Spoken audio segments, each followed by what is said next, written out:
et bienvenue sur Prenons un café, le podcast qui parle de parentalité, mais surtout d'humanité, sans tabou ni complexe. Je suis Élise Bulté et chaque mardi, je te propose des conversations avec des humains et des humaines concernés de près ou de loin par la parentalité.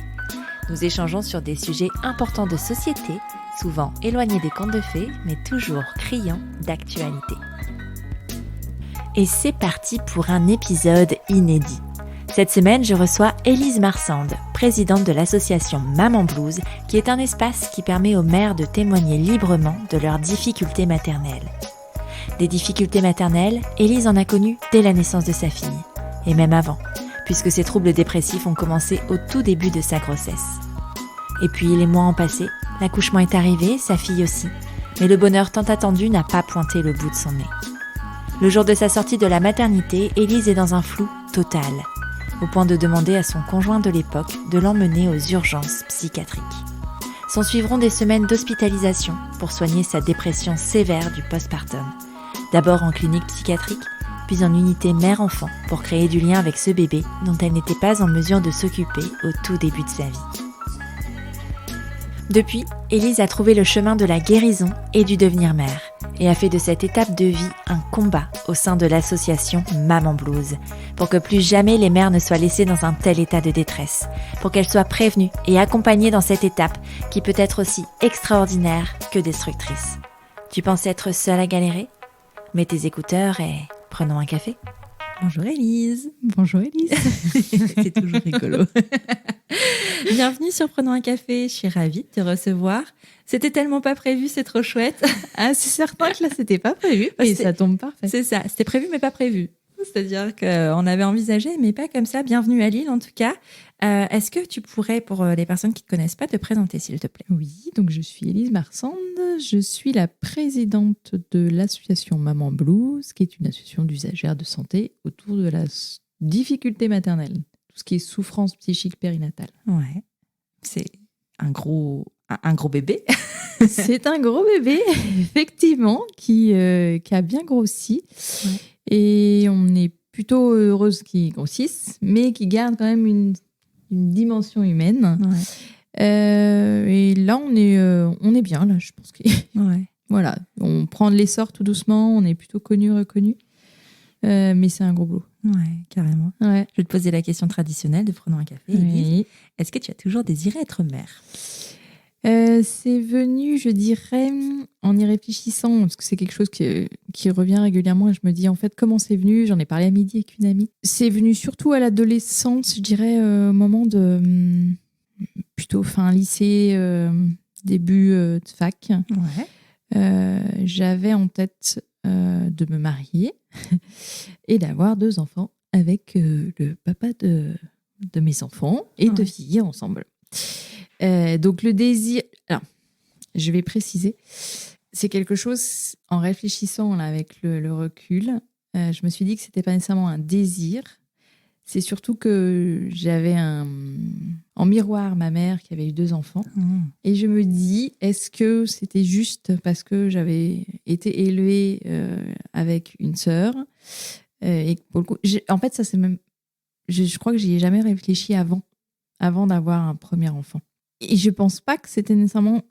Je pense que c'est différent. C'est pas un désir d'enfant, c'était... Il y avait 2 enfants dans mon... Enfin, voilà, on avait été 2. Donc, moi, ce serait 2 enfants aussi. C'est un schéma que tu répétais, en fait. C'est ça. Ouais, je vois bien. Donc, voilà. Maintenant, après, même le second, il n'y a pas eu nécessairement de... Je voulais un deuxième, mais il y a eu un autre papa. Ouais. Et là aussi, ça s'est pas fait comme je l'avais réfléchi non plus. Bah déjà, tu sortais du schéma, parce qu'à la base, tu disais que tu avais imaginé avoir 2 enfants avec le même homme et que vous restiez ensemble toute votre vie. Donc forcément, déjà, tu partais pas du même point de départ avec ton deuxième, de toute façon. Tout à fait. Ouais, complètement. Ouais, ça a d'ailleurs été un petit peu difficile de me dire que ce serait pas le schéma que j'avais réfléchi dans ma tête. Bah ouais. T'es devenue maman à quel moment de ta vie ? Comment ça se passait à ce moment-là dans ta vie ? Je suis devenue maman, j'avais 30 ans. Ouais. On était en couple avec mon mari de l'époque depuis une dizaine d'années. Je me suis mariée très tôt. Je me suis mariée, j'avais 21. Ah ouais. En fait, j'ai rencontré mon ex-mari quand j'étais au lycée. On s'est séparés, on s'est retrouvés à la fac. Et donc, c'est comme ça que ça s'est fait. Et puis, on s'est installés. Donc, on était installés depuis un petit moment. On n'avait pas du tout projeté d'enfant au tout début. On voulait profiter, en fait. Donc, on a passé peut-être presque 10 ans comme ça, tous les deux. Et puis, à un moment donné, on s'est dit, allez, on se lance. Enfin, voilà, c'était quelque chose de commun ou il y en a plus un qui a mis le sujet sur la table que l'autre? Je pense que c'était commun, en fait. Ouais. Je n'ai pas la sensation, enfin, là, en essayant d'y réfléchir, parce qu'elle est grande maintenant, quand même. Il n'y avait pas plus mon désir que le sien. Ouais. Non, je pense que c'était vraiment commun. Et donc voilà, on était installés, on avait un toit sur la tête, on avait tous les deux un travail stable. C'était le moment opportun. C'était le moment. Tout dans sur le papier. Ouais, c'est ça. C'est-à-dire, d'un point de vue sociétal, c'était absolument le moment. Et peut-être que même il aurait pu être arrivé avant, parce que finalement, 30 ans. Aujourd'hui, on fait des enfants de plus en plus tard aussi, mais 30 ans, quand tu l'imagines, surtout si tu dis que tu t'es marié tôt, j'imagine, dis-moi si je me trompe, mais que tu as dû entendre des alors c'est pour quand assez souvent ou pas trop finalement? Eh bien, pas trop. Non. Parce que j'étais une des premières à avoir un enfant dans mon groupe d'amis. Après, elles étaient plus jeunes que moi, je crois aussi, pour certaines. Mais non, j'ai pas eu trop cette question-là. Tant mieux. Après, c'est plus le fait qu'il y a eu un petit laps de temps pour tomber enceinte. Ouais, t'as mis du temps? On a mis 2 ans, ouais. Ah oui. Donc là, pour le coup, c'était... il y avait plus une question de quand est-ce que ça va arriver. Ouais. Mais non, on n'a pas eu de pression de la famille. Ça s'est plutôt fait assez sereinement, je trouve. Ok, top. Du coup, tu dis ça a mis 2 ans. Est-ce que tu as bénéficié d'un parcours PMA? Non. En fait, j'avais pris la pilule pendant 10 ans. Ah, la fameuse. Et voilà, la fameuse. Et quand je l'ai arrêtée pour avoir cet enfant, j'ai eu une aménorrhée, donc pas de règles pendant au moins 6 mois. Mon corps, il n'était pas... voilà, il avait besoin de cracher un peu tout ça. Et ce qui fait que, ça a reculé le moment d'avoir un enfant, de tomber enceinte. Et en fait, au bout de ces 2 ans, on avait pris rendez-vous justement sur une grosse clinique sur Lyon, puisqu'on est Lyon, pour entamer un parcours. Ouais. Vu que ça ne se faisait pas tout seul. Et la veille de ce rendez-vous, j'ai fait un test de grossesse et donc j'étais enceinte.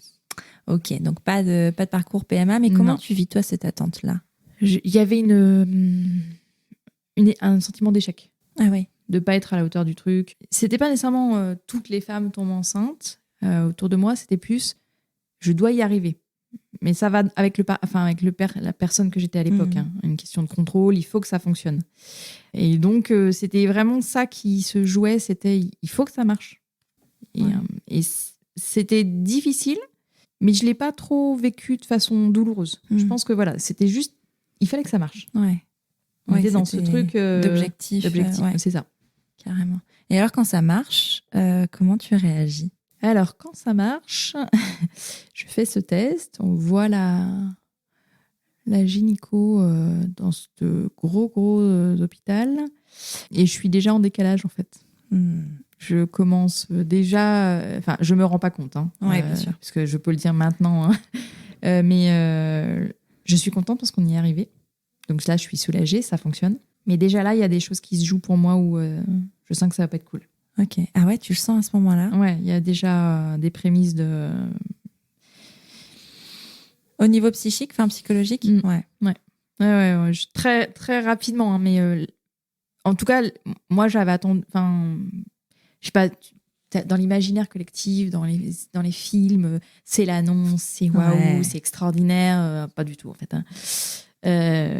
Moi, j'ai juste dit, ça y est, ça a marché, je suis enceinte et voilà. Et je crois que, voilà, de ce moment-là, il n'y a pas de moment heureux. C'est vraiment, on est sur la question mécanique, ça a fonctionné.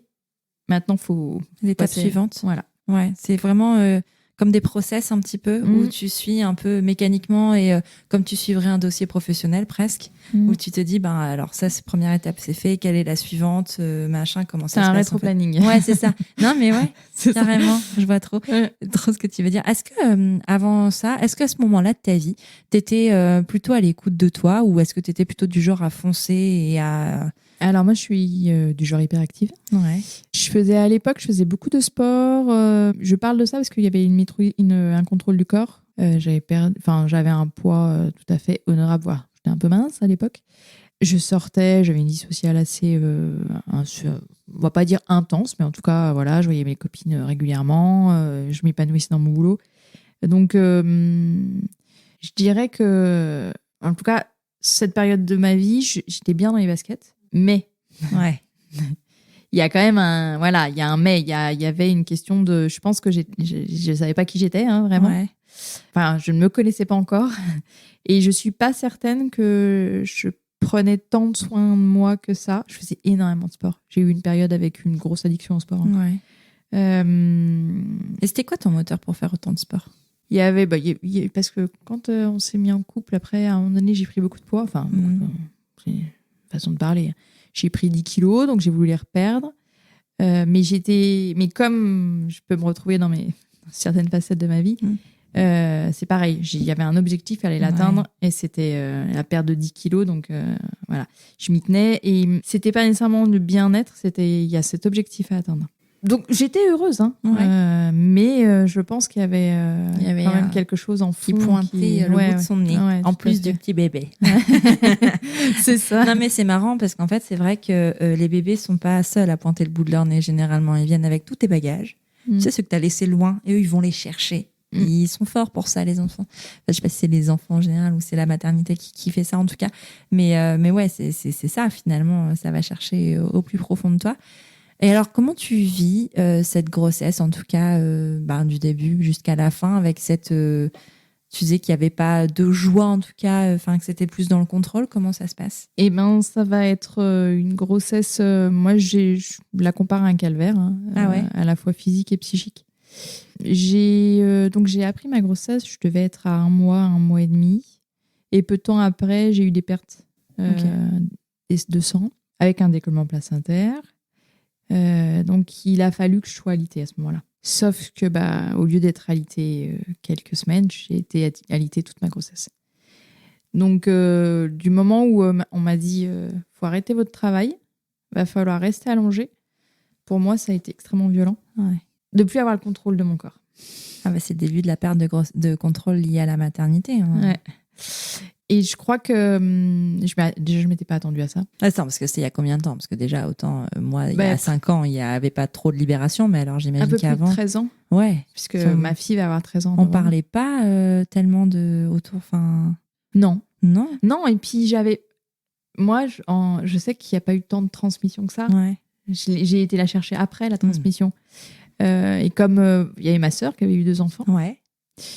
Mais pareil, j'avais pris les enfants dans les bras, je m'en étais un peu occupée, je les avais pas nécessairement trop gardés. Mais ça, je m'étais pas posé la question de moi en tant que mère. Ouais. Voilà. Ou même d'elle en tant que mère? Non, ou de je sa l'ai vu qu'après. grossesse, ou tout ça? Non. Non, tout ça, c'est après, Ouais. quoi. Après cette première grossesse. Où vraiment, je me suis rendu compte à la fois de l'impact physique et de l'impact psychique que ça avait pu avoir sur elle et que ça avait eu ensuite sur moi aussi. Et cette grossesse, en fait, moi, je l'avais énormément, je pense, idéalisée. Je m'étais imaginée avec mon gros ventre, je m'étais imaginée que j'allais travailler, j'avais pas du tout imaginé qu'à un moment donné, il n'y aurait plus rien. Le néant total. Et donc, j'ai été hospitalisée quelques jours pour ce décollement. Et puis après, je suis rentrée. Après, j'ai été alitée, mais je crois qu'à un moment donné, j'aurais pu reprendre une activité physique. Mais moi, à ce moment-là, c'est là où ça a commencé vraiment à débloquer, entre guillemets. Je me suis dit, si je veux que cette grossesse aille à terme, il faut que je reste alitée. C'est encore un truc d'objectif, tu penses? Clairement. De toute façon, c'était... Je pouvais pas... je sais pas si on peut dire que je pouvais pas me permettre, mais en tout cas, j'étais garante de cette grossesse. Ouais. c'était sur mes petites épaules que ça pesait. C'était moi, si je déconnais, ce bébé, potentiellement, s'il y avait un bébé à un moment donné, il n'allait pas arriver. Donc, oui, c'était un objectif. Alors, je ne sais pas si on peut parler d'objectif là, mais en tout cas, c'était une ligne de conduite. Et donc, il y a eu un décollement placentaire. Et puis ensuite, par contre, il y a eu des menaces d'accouchement prématuré, puisque j'ai eu des contractions très rapidement. Ouais. J'en avais à peu près 20 à 30 par jour dans le premier trimestre. Ah oui, quand même. Ah oui, déjà dès le premier trimestre. Ah oui. Donc ça menaçait pas nécessairement la grossesse, mais bon, ils avaient une inquiétude. Il fallait pas non plus déconner avec ça. J'ai très vite eu beaucoup de traitements. J'ai bouffé du Spasfon, j'ai pris du salbutamol, c'est un traitement pour les asthmatiques, mais ça a un impact sur les contractions. Ah, d'accord. J'ai bouffé du fer, j'ai eu beaucoup de reflux vu que j'étais alitée, donc j'ai pris plein de trucs pour les reflux, là, les fameux sachets, là, je sais plus, le Gaviscon. J'avais jamais pris autant de traitements. En fait, moi, je vais presque jamais chez le médecin. Je suis presque jamais malade. Et là, d'un coup, ma grossesse, c'était... On dit toujours, ah oui, c'est pas une maladie. Ouais, mais alors là, clairement, ça l'était, quoi. Ouais. Très rapidement, en fait, j'ai commencé à être assez anxieuse. Alors, je pense que j'ai un fond anxieux, mais qui me paralyse pas du tout au quotidien. Donc, je vis avec. Mais après, on est, je crois, nombreux dans la population à avoir des petits fonds anxieux. T'as un petit examen, t'as des choses, c'est stressant. Et puis de plus en plus, je pense aussi. Voilà. Forcément. On n'est pas dans une société des plus détendues. Non, c'est ça. Et en fait, là, ce fond anxieux a pris une place énorme. Ouais. Il s'est majoré, quoi. J'étais extrêmement anxieuse sur... Alors, il y avait quoi ? Il y avait tellement de choses pendant cette grossesse. Sur mon chat. J'avais une chatte. En fait, j'ai développé une hypocondrie. Donc moi, je suis pas malade, mais sauf que là, tout me faisait peur. Et donc, je regardais sur Internet des trucs sur le chat, par exemple. Ah ouais ? J'avais peur qu'elle me griffe. Donc, il y avait la maladie du chat, par exemple. J'allais chercher. Je m'alimentais beaucoup avec l'Internet. Et puis en même temps, t'avais que ça à faire. Ah ça c'est certain que j'avais que ça à foutre. et en fait, il y avait ça, il y avait la nourriture. J'étais pas immunisée contre la toxoplasmose, donc je regardais tout. J'avais un diabète gestationnel, donc on a su assez plus tardif. Donc je contrôlais ce que je mangeais, je me piquais. Tu peux vite arriver dans les troubles du comportement alimentaire avec ça. Oui. Ouais. En fait, j'ai pris 4 kilos pour cette grossesse. C'est pas beaucoup. Alors, du fait que j'étais alitée, donc nécessairement, tu perds du muscle. Donc, voilà. Oui, parce que tu étais sportive et tout ça. Parce que j'allais dire, au contraire, moi, je sais que si j'avais été alitée, ça aurait été le festival de... tu vois. Non, ça, c'était hyper réglo, tu vois. Je me piquais 6 à 8 fois par jour, les dextros. Et en fait, ça alimentait l'angoisse. Voilà. Au lieu de faire redescendre, ça alimentait les choses. Quand le taux était pas bon, j'étais hyper stressée. Donc, il y avait plein de petites choses mis bout à bout qui m'angoissaient. Tout était angoissant. Pendant la grossesse, on a dû bouffer peut-être une fois chez McDo, je sais plus. Ouais. Et comme j'étais pas immunisée, mais que la viande était mal cuite, j'ai obligé mon ex-mari à recuire le steak haché. Enfin, des choses qui étaient assez irrationnelles. Ouais. Je sais pas, de l'extérieur, moi, j'arrive pas à me voir. Mais je pense que si quelqu'un s'était penché sur moi en me regardant sérieusement dans mon quotidien, il se serait dit, oulala, mais elle est en train de virer de la carafe, la petite dame. Et comme ça, jusqu'au bout. J'ai été hospitalisée 4 fois. Ouais. Toujours autour des menaces d'accouchement prématuré. Et puis une dernière fois, au niveau de comment on dit, j'ai fait une crise d'angoisse majeure, en fait. Ah oui. J'ai fait une crise d'angoisse, je devais être à... Alors, attends. Je devais être à 7 mois, je pense. 7 mois plus 5 semaines. Ouais, c'est ça doit être quelque chose comme ça. Mon ex-mari était parti un samedi après-midi et je pense que j'étais très anxieuse de rester seule parce que j'ai été très seule pendant cette grossesse. D'accord. Tout le monde travaillait, mes parents à l'époque bossaient encore, mon ex-mari travaillait, ma sœur bossait, mes amis bossaient. J'étais seule vraiment beaucoup et ce jour-là, je sais pas pourquoi, il y a dû y avoir quelque chose qui m'a angoissée plus que de raison. Et donc, j'ai fait une crise d'angoisse que je ne savais pas ce que c'était une crise d'angoisse. J'ai commencé à avoir le cœur qui s'emballe, la poitrine qui s'en serre, des difficultés à respirer. Donc, moi, j'ai tout de suite pensé à une crise cardiaque. J'ai appelé ma mère en lui disant maman, faut que tu viennes, faut que tu m'emmènes aux urgences, je vais mourir. Bon. Ma mère est arrivée à la rescousse. Donc, elle m'a emmenée aux urgences. Parce que, en fait, j'ai été suivie sur une petite maternité. D'accord. Une maternité qui était du semi-privé, je crois. Malgré le diabète et malgré les menaces d'accouchement prématuré, c'était pas problématique. Non, c'était pas. Enfin, je crois pas qu'il ait été posé sur cette grossesse le terme de pathologique. D'accord. Elle était à surveiller, mais moi, j'ai pas le souvenir qu'il y ait eu à un moment donné le gynéco qui m'ait dit, parce que j'ai été suivie par un gynéco tout le long. Ok. J'ai pas vu de sage-femme en libéral. Et j'ai vu une sage-femme sur la préparation, la naissance. Et en fait, ce jour-là, donc, la grosse crise d'angoisse, ma mère m'emmène aux urgences de cette mater. Et ils me font donc un truc... électrocardiogramme. Un électro, qui décèle rien du tout, parce qu'il n'y avait rien à voir. Hein. Mais par contre, le col avait bougé. Ah oui. Donc là, il se dit, bon, on va la garder, la petite dame. Hein. Il faut la surveiller. Je vais y rester 5 semaines. Donc, tu vois, hospitalisée. Ah oui. 5 semaines qui, en fait, vont me rassurer, mais en même temps, vont majorer mon angoisse. Enfin, vont majorer mes tocs anxieux. Mes tocs, pardon. Parce qu'en fait, j'ai développé des tocs. Je me lave les mains beaucoup. J'utilise beaucoup le gel hydroalcoolique de la mater. Je repasse derrière les femmes de ménage. Ah oui. Toujours lié à la propreté et tout ça, ouais. Oui. Et ça, c'est pas un truc que j'ai dans la vie au quotidien. Mais en tout cas, pas du genre maniaque. Non. Pas trop. Je fais le ménage comme tout le monde, mais comme tout un chacun, mais je suis pas non plus loin de là. Et en fait, cette grossesse, je développe des trucs que j'avais pas avant. Pas du tout. Le seul truc que j'ai eu pendant je crois, dans ma vie de jeune adulte, j'ai eu un toc sur la question de compter. Quand on fait c'est le seul truc que j'ai eu et qui a disparu. Comme il était venu. Donc, hospitalisée, 5 semaines, avec le gynéco qui passe tous les matins. Comment vous allez, madame? Très bien, madame. Ok, c'est bon, on vous garde encore. Voilà. Avec mes tocs qui continuent, qui s'augmentent, hein, vraiment. Mais toujours... en fait, tout le long de cette grossesse, je vais me dire que mon état est lié à ma grossesse. Ah. Tu vois, je vais jamais raccrocher à un moment donné en me disant Élise, tu dérailles, quoi. Ouais.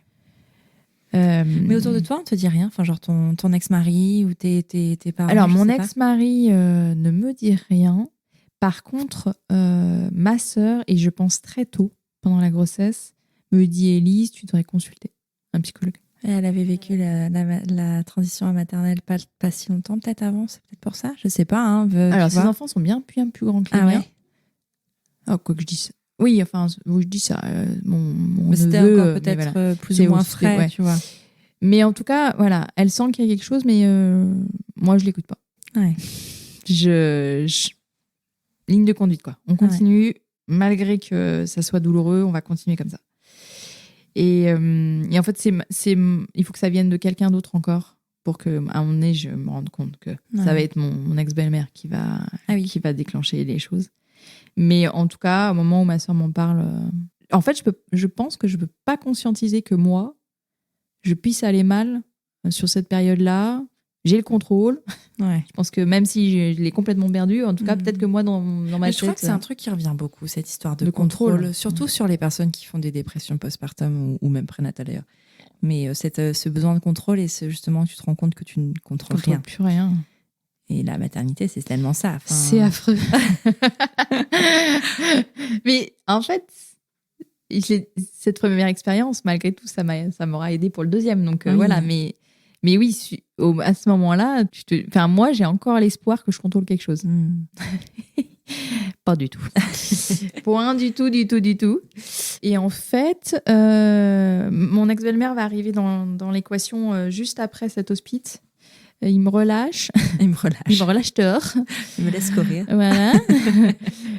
Sauf qu'il me propose rien.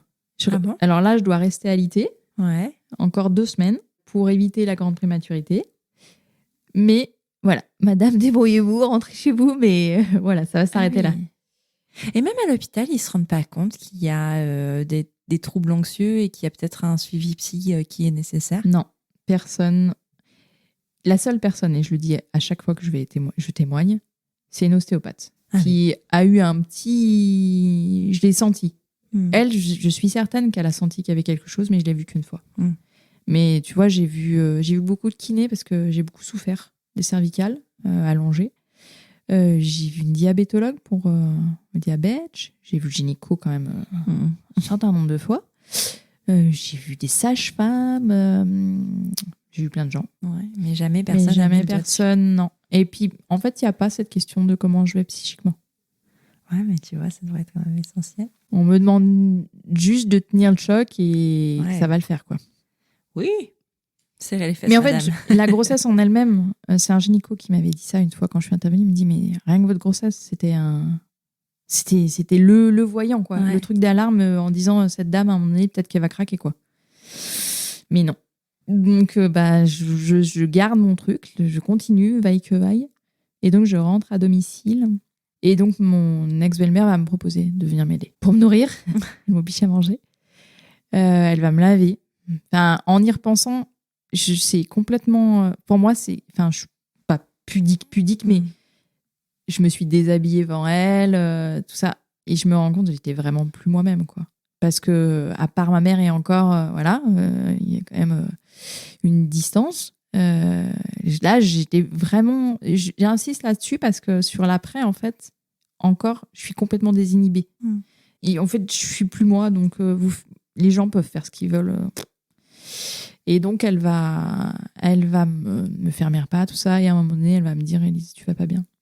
Mais elle me le dit, je sais plus comment elle me dit ça. En tout cas, clairement, elle me dit, je suis inquiète, ou ça devait être quelque chose comme ça. Et elle me propose d'appeler le centre médico-psychologique de ma ville, les CMP, et ils viennent. Ils viennent une première fois à la maison, parce que comme je suis alitée, ils se proposent de venir. Savoir ce qu'on s'est dit, je ne me souviens pas. Mais par contre, ils me proposent de repasser. Ah oui. Ils me proposent de repasser la semaine d'après. Donc, c'est une pédopsie qui vient à la maison avec une infirmière psy.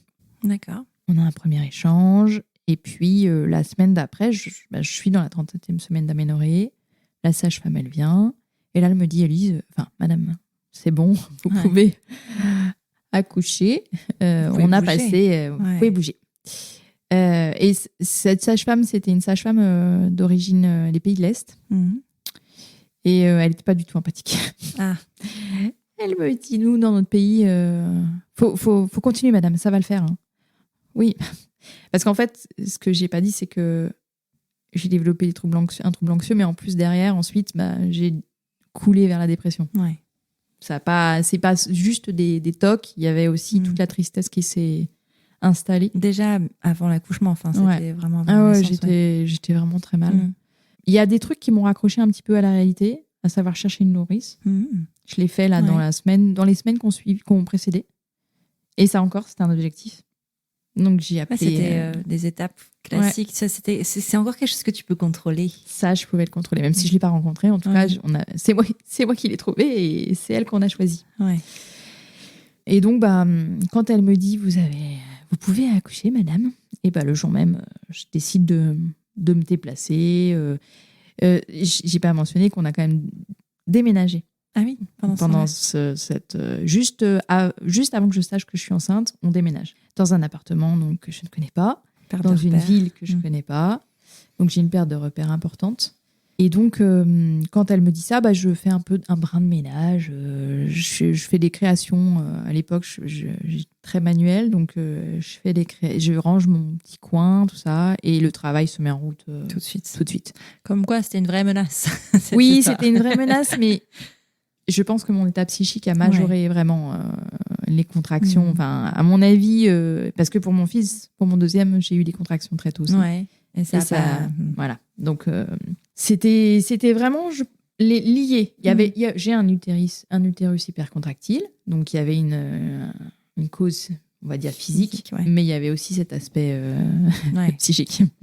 Et puis, je commence le travail. Alors, ce qui est hallucinant, c'est que, tu vois, On parlait d'objectifs et de contrôle et tout ça. Et là, sur l'accouchement, la sage-femme, elle nous a expliqué comment respirer. Donc moi, j'ai la ligne de conduite, je sais comment on fait. Ça va le faire. Et j'ai pas peur. Ouais. Donc on part pas à la maternité du tout dès le départ. Je travaille toute la nuit et on y va que le matin. Et par contre, ça, c'est un super bon souvenir. Ouais. C'est assez étonnant au milieu de tout ce marasme, ce chaos psychique. Je me mets... j'ai perdu son nom. Voilà, je vais pas retrouver. Il fait du piano, c'est du classique là. Et je le mets dans mes oreilles et je travaille la nuit. Et les contractions arrivent, elles repartent. Tu vis vraiment oui. ça à 100%, quoi. J'y suis, quoi. Je suis dans la réalité. Je suis pas complètement à côté. Hein. Et donc, on y va le lendemain. Et puis, donc, je vais accoucher de cette petite fille à qui j'ai presque pas parlé de toute la grossesse. Tu savais que c'était une fille? Oui. Ça devait être une fille. Ouais. Ah, pour toi, c'était pas autrement? Non. C'était... Ça, c'est quelque chose que tu contrôles. C'est étonnant, hein, mais je sais pas quelle aurait été ma réaction si ça avait été un garçon. Mais en tout cas, il fallait que ce soit une fille. Il fallait que ce soit une fille. Bon, en définitive, dans mon rapport à ma mère et mère-fille, peut-être que ça aurait été mieux si ça avait été un garçon. Mais bon, je sais pas. Je pense que il y a pas de... Je l'avais pas encore dit. Il y a pas de hasard dans tout ça, et je pense que il y a cet effet miroir en fait que les petites filles ont. Enfin, c'est pas propre à elles, mais voilà. Mais quand on est mère, quand on devient mère d'une enfant, ça parle tout de suite à ton enfant intérieur parce que tu t'identifies beaucoup plus. Et peut-être que c'était nécessaire en fait que ce soit comme ça. Oui. oui, elle m'a envoyé des choses. On est bien d'accord. Et donc voilà, je vais accoucher de cette petite fille, ou accouchement, on va dire. Je sais pas si on peut dire classique. J'ai une péridurale. Médicalisée. Oui, voilà. Voilà. Pas de désidérata de ma part, pas de projet de naissance, aucune réflexion sur comment ça va se passer cet accouchement. Oui. Donc on fait les choses à un certain moment, on met la péri et puis c'est comme ça que ça se passe. Et tu le vis bien, ça, ou pas? Alors en fait, du moment où il pose la péri et où je n'ai plus aucun contrôle sur mon corps, je perds tout contrôle. Oui, parce que tu sentais rien, tu n'avais pas ce truc où tu pouvais plus doser et tout ça. Là. Je perds tout ressenti dans les jambes. Je ne sais... En fait, il y a juste un moment donné où j'ai dit à mon ex-mari, il y a quelque chose de bizarre, tu peux regarder. Il dit, il y a sa tête. Ok, elle arrive. C'est le seul truc. Je n'ai pas du tout de ressenti. Je n'ai pas trop de souvenirs au moment où elle sort. Où il y a une poussée d'1 quart d'heure, mais j'arrive pas à me rappeler. Voilà. Et en fait... Comme je suis pas actrice, nécessairement, il se joue encore un truc où je perds le contrôle. Et donc, le gynéco pratique une épisio. Tout ça, je le découvre après, en fait. Ouais. Je le sais pas sur le moment. Il me recoue. Il part avec ma petite, enfin, la puère ou la sage-femme, je sais pas qui est avec lui. Repart avec ma petite et mon ex-mari pour s'occuper d'elle. Parce que là, pour le coup, les soins se font pas en chambre. Et donc, j'ai pas cet enfant avec moi. Déjà, la rencontre se fait pas nécessairement tout de suite. Et en fait, ce moment-là, il est assez clé dans mon entrée dans la maternité. J'y suis déjà rentrée, mais je reconnais pas les pleurs de ma fille. C'est le gynéco qui va pointer du doigt le fait que c'est ma fille qui a du coffre. Et ça, c'est aussi quelque chose que je viens juste de découvrir. Mais tu vois, je l'avais pas du tout identifié comme ça. Il me dit qu'elle a du coffre. Et moi, cet enfant, je vais l'identifier comme une petite fille qui pleure tout le temps. Donc, tu vois, il y a ce truc où il pose, mais je pense pas du tout de façon jugeante ou quoi que ce soit. C'est juste peut-être maladroit. Et puis moi, comme j'allais mal, je pense que c'est que ça a eu un impact sur toi que ça n'aurait pas eu sur d'autres personnes. En fait. C'est ça. Et en fait, moi, je vais conscientiser ça. Et cet enfant, je vais avoir l'impression qu'elle pleure tout le temps derrière. Ce qui est plutôt le cas, mais en fait, je pense qu'elle ne pleurait pas non plus tout le temps. Et donc, il me recoue. J'ai accouché en novembre. Il fait nuit très tôt. Ouais. Et je remonte en chambre, il est 5-6 heures. Et il fait nuit. Et la nuit, c'est juste l'enfer pour l'angoisse. Donc, tout remonte. J'ai eu un battement, si tu veux, de... Je sais pas, moi... J'ai accouché à 13h et des poussières. On est remonté en chambre à 5h. Je ne l'ai pas pris, cet enfant, parce qu'elle était en couveuse. Ah oui. Donc, je ne l'ai pas eu contre moi. Et donc, sur ces 4 heures, j'ai un petit répit. J'ai pas d'angoisse, je sens qu'il y a un fond, mais je suis soulagée. J'ai accouché de cet enfant, c'est parfait, très bien, on peut en monter. Et en fait, mon ex-mari va repartir et là, tout va revenir. D'un coup, ça va... Ça me pète au visage, quoi. Et à ça va se rajouter le fait que j'ai décidé d'allaiter, mais c'est pareil, sans du tout m'interroger sur la question, sans choix éclairé de ma part. Et ça va majorer aussi mon état. Parce que j'ai la sensation que je n'arrive pas à allaiter. Alors que ça fonctionne, hein, mais je souffre beaucoup dans cet allaitement. J'ai des crevasses tout de suite. Et en plus, je me fais engueuler. Ouais. Donc, c'est un peu compliqué. J'ai passé 5 jours à la mater parce que physiquement, je suis très faible. Donc, je tombe dans les pommes. Et en fait, la pédopsie que j'ai vue à la maison revient. Me propose de passer avec une personne autour de l'allaitement, une association autour de l'allaitement. Et donc, là, l'équipe médicale se rend compte que je vais pas bien. Mais c'est le moment où c'est un peu tard, quoi. On est un petit peu... Il y a quand même eu un petit moment où ils auraient pu faire quelque chose. Et donc, elle me rassure, me dit que je fais bien, voilà, je vais prendre mes marques. Enfin, il y a vraiment quelque chose de très enveloppant de la part de ces deux femmes. Mais malgré tout, moi, mon angoisse continue de monter. Je continue à descendre. L'angoisse monte et je continue à m'enfoncer de plus en plus. Et donc, au bout de ces 5 jours, il faut rentrer. Ouais. T'as réussi à créer un peu un lien avec ta fille à ce moment-là ou pas trop? J'étais extrêmement effrayée par sa présence. Comme j'avais la sensation... En fait, moi, j'étais... Tu sais, on est encore sur cette question de... Il faut que ça fonctionne, donc il faut que j'arrive à l'allaiter. Dans du fonctionnel, dans quelque chose qui est palpable. La question du lien, elle se pose pas du tout. Tout ce que je vois, c'est qu'elle m'effraie et que j'ai peur d'être en sa présence. Mais ce que m'a dit la pédopsie quand on s'est revus bien plus tard, elle me dit « Mais moi, j'avais aucune inquiétude, votre lien était déjà présent. » Ça m'a vachement fait du bien quand elle m'a dit ça. Mais moi, ça me questionne même pas, en fait. J'en suis même pas là, à ce moment-là. Tout ce qui compte, c'est que j'arrive à la nourrir parce que de moi dépend sa survie. Donc, partie de là, tout ce qui compte, c'est ça. Je suis pas sûre que je rentre en lien avec elle. Ouais, je pense même pas, en fait. Donc, tu rentres à la maison. Et je rentre à la maison. Jours. Au bout de 5 jours. Avec ce bébé. Je fais une nuit blanche la veille de mon retour. Moi, je veux pas rentrer, en fait.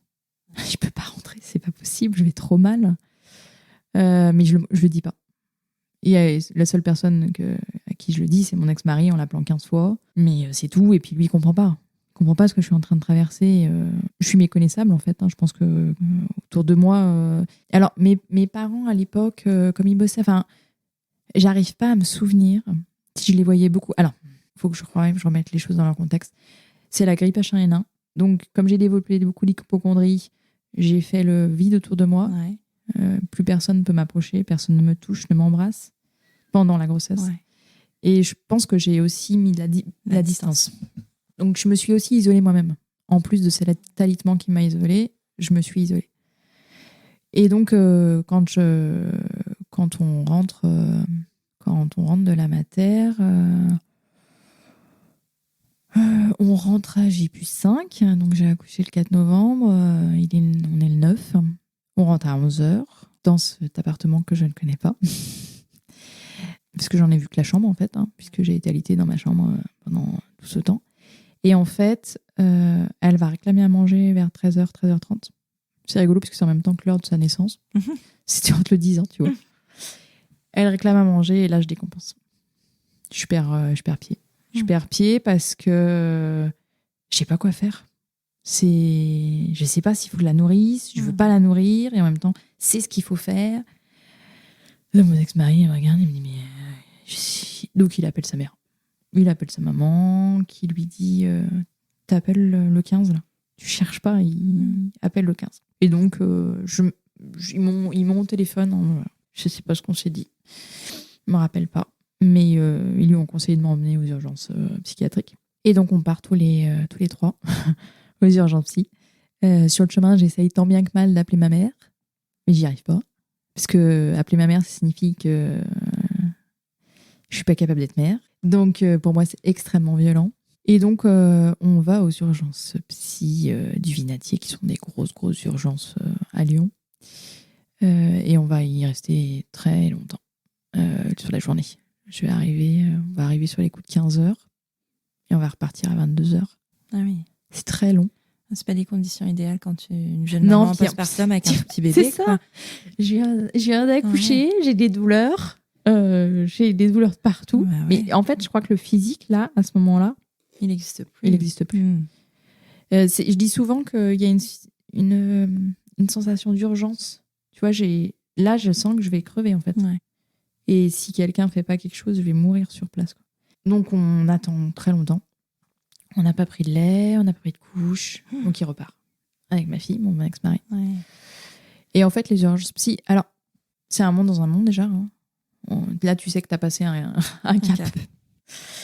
Et en fait, je me retrouve en miroir avec des gens, une personne en particulier, un jeune homme qui va extrêmement mal.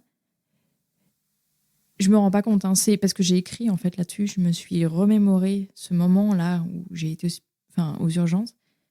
Et il était comme moi, quoi. On était deux êtres complètement perdus. Et lui comme moi, il avait été amené par son meilleur ami. Et son meilleur ami repart, et moi, mon ex-mari repart. Et là, tu sais, tu te dis, putain, mais en fait, je vais rester là toute ma vie, quoi.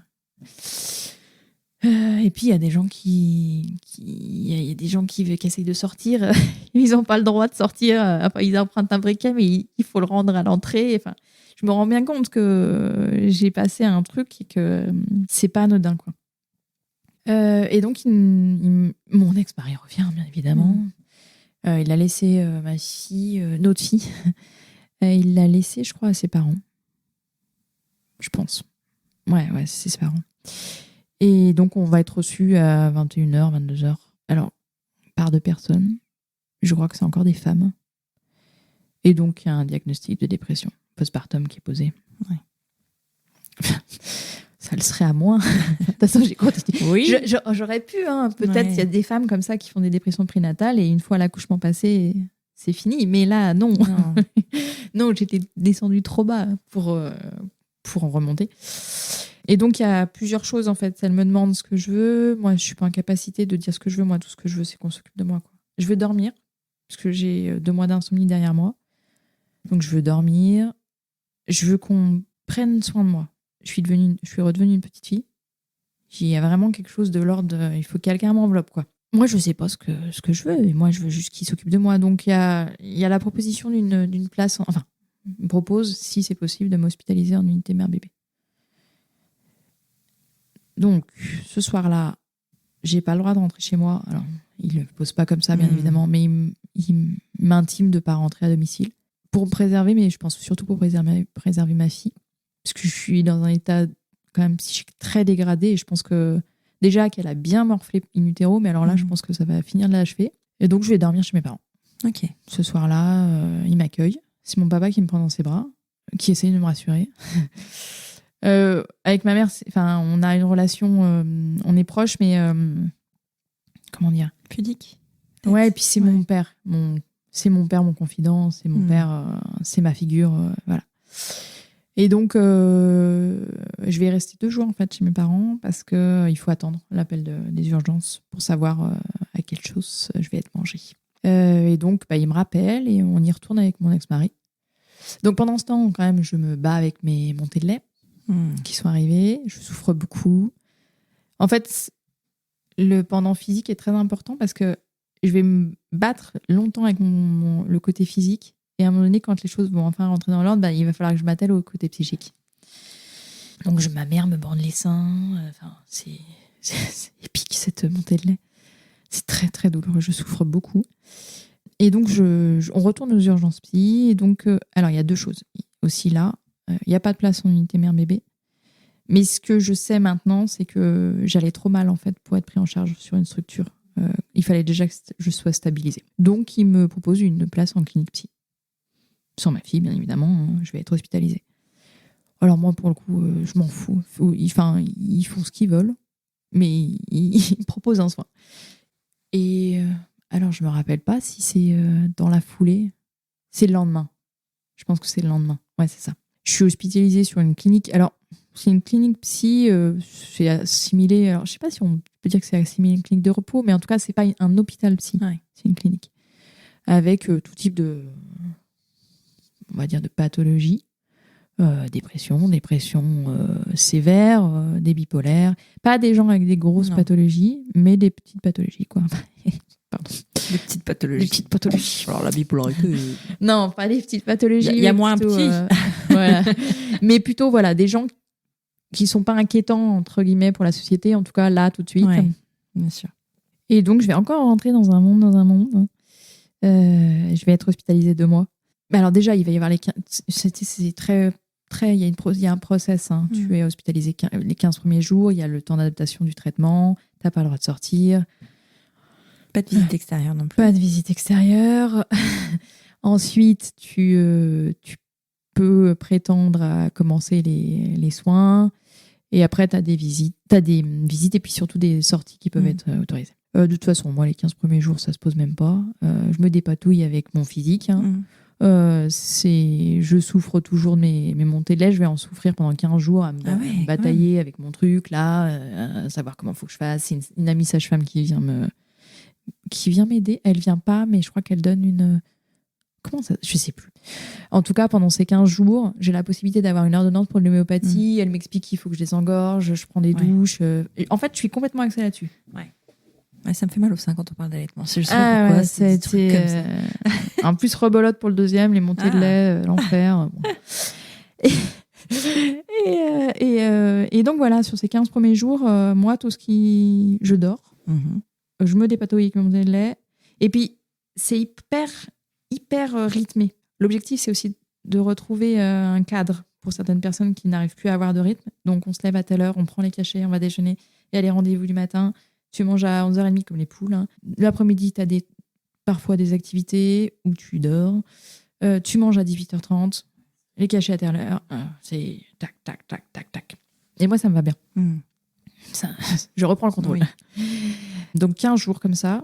Les 15 premiers jours. Et puis après, je ne sais pas si mon ex-mari revient tout de suite avec ma fille. Très certainement. Hein. Parce que j'ai quand même... Je suis dans un entre-deux avec ma fille, c'est que j'ai envie de la voir et en fait, j'ai pas envie d'être en sa présence. Il y a vraiment une ambivalence très forte. Et donc, ils viennent.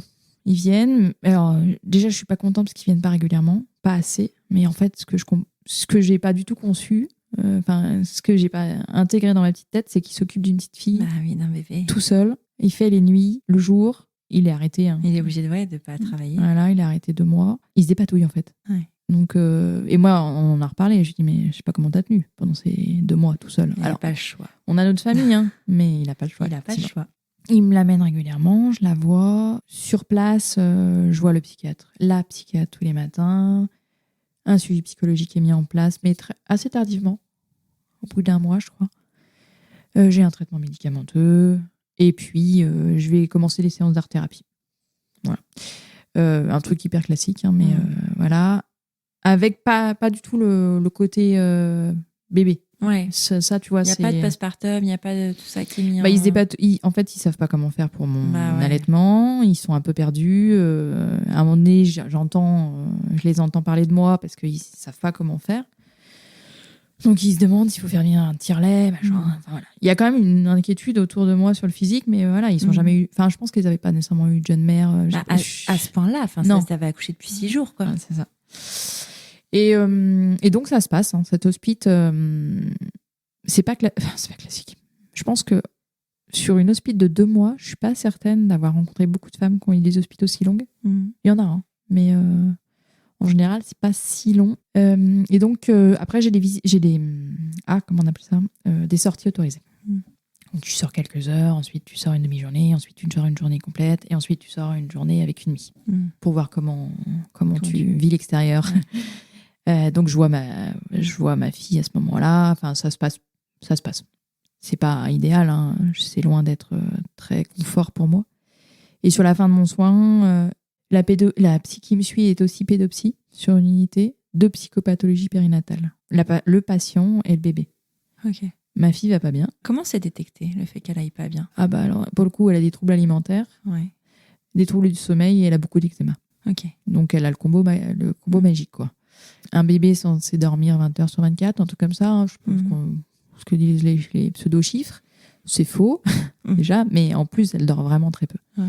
Quand je rentre, elle est à 45 minutes par jour. Alors, en dehors des nuits. Oui. Non, voilà. Mais la journée, elle dort presque pas. Ouais. Elle met 1 heure à 1h30 à prendre un biberon. C'est un tout petit gabarit, malgré mon diabète gesta. Et puis, pour l'eczéma, alors ça, je le découvrirai aussi très tardivement, c'est dû à la séparation brutale. D'accord. Voilà. Mais en tout cas, elle va pas bien et il faut qu'elle soit accompagnée. Et donc, on nous propose une hospitalisation de jour.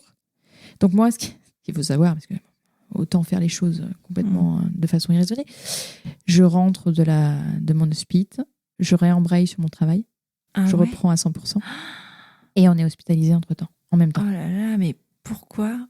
Et ben, j'en ai parlé avec une psy. Elle me dit, mais Élise, ça se fait pas comme ça normalement. On n'aurait jamais dû te laisser reprendre le travail. Tu te rends compte de ce que ça. Après, moi, j'avais besoin. J'avais besoin. Mais en fait, c'était ubuesque comme situation. Et donc, je reprends et je dis à mon employeur qu'il faut que je pose des jours. Je ne crois pas lui avoir dit. Hein. J'ai pas l'impression que ça se voit, que je vais mal. Seules les personnes à qui j'en ai parlé savent. Mais je reprends. Et donc, on y va 3 fois par semaine. Sur des journées, c'est un accueil à 9-10 heures. Tu repars à 16-17. Une hospite avec des temps de soins, rendez-vous avec la psychologue sur place, la pédopsie. Voilà. C'est assez borné aussi comme prise en charge.